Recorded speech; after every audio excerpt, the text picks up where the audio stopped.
Şanı, şöhrəti, min təmiz adı sizin kimi həyata gəlib yarandım, getdim.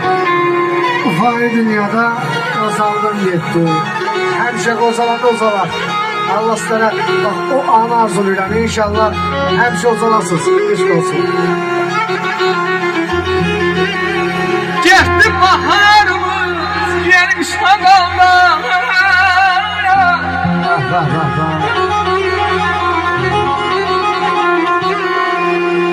Getdi baharımız, yerim şakaldı. Gözler kara kaldı, yaşa kaldı.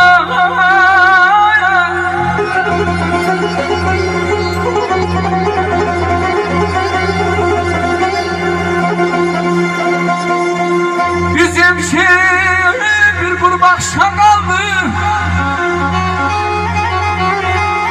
Neydiye arzunun azı kocaldı.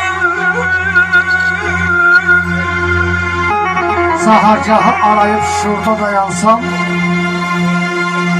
şur-i şahnaz ile dindirin beni. Eğer segahımda alışıp yansam, yanar işlerle söndürün beni. Zabıl laylam olsun şur nevazişim. Bayatı Şirazla hələ barışım. Ne olur koy biraz daha segah gəzişim. Sonra cənazəyə mindirin beni. Sonra cənazəyə mindirin beni. Gözümün önünden gedir həyatımı oxu. Hayır şəhədir mamam oxu.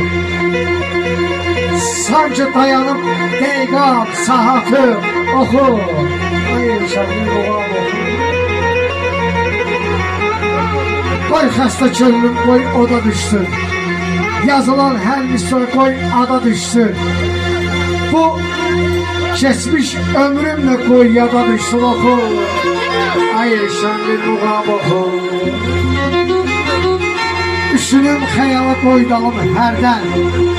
Sən oxu, mən sənə söyleyeyim əhsən.